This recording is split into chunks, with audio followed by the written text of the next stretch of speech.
नमस्कार, प्रणाम भोजपुरिया भैया लोग। और सब बताई कैसे बानी रउआ सब है। उम्मीद करतानी रउआ सब ठीक ठाक होखा भैया, और हमहू ठीक बानी। आज उपस्थित बानी रउआ सबके बीच में लेके हिंदी धुन पर भोजपुरी सैड सॉन्ग। बहुत बढ़िया गीत बाटे, और दिल से बतावत नहीं भैया कि एकर नया म्यूजिक बनवा के बढ़िया ढंग से गायकी कर देतानी तो गाना 100% बज जाई भैया। तो चली देर न करते हुए मैटर के शुरुआत कइल जा कि कैसे गावे के बा, का एकर धुन बा, का लय बा।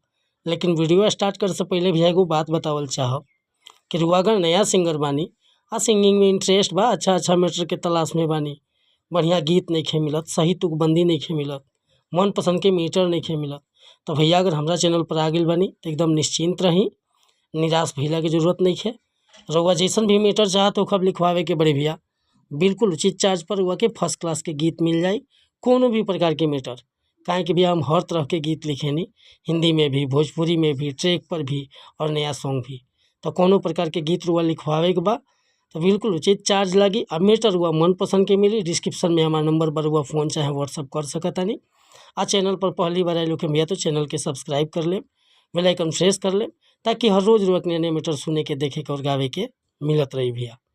आज के गाना बाटे एगो हिंदी धुन के गाना रहे, तू धरती पे चाहे जहाँ भी रहेगी, तुझे तेरी खुशबू से पहचान लूँगा। यह लय बा, लेकिन देखी कैसे गावक बाटे। आपन जानी जे के दिहनी सहारा, मोरे खातिर उहे भाखेल भारा। हो आपन जानी जे के दिहनी सहारा, मोरे खातिर उहे भाखेल भारा। होखी नहीं अब मोहब्बत दोबारा, होखी नहीं अब मोहब्बत दोबारा, मोरे खातिर उहे भाखेल भारा। आपन जानी जे के दिहनी सहारा, मोरे खातिर उहे भाखेल भारा।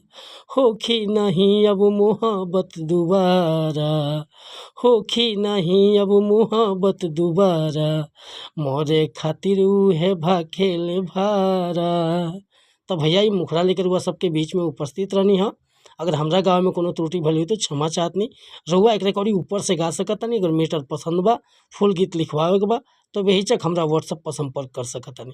व्हाट्सअप के नंबर बा 8874473128। तो कोनो भी प्रकार के मीटर चाहिए कॉल या व्हाट्सअप कर सकिले। वीडियो पसंद आए एगो लाइक कमेंट करब, चैनल पर नया होखम तो चैनल के सब्सक्राइब कर ले। मिलत नहीं अगला वीडियो में कुछ नया गाने के साथ, तब तक के लिए अनुमति चाहता नहीं। नमस्कार, प्रणाम, धन्यवाद भैया। जय हिंद, जय भारत, जय भोजपुरी समाज।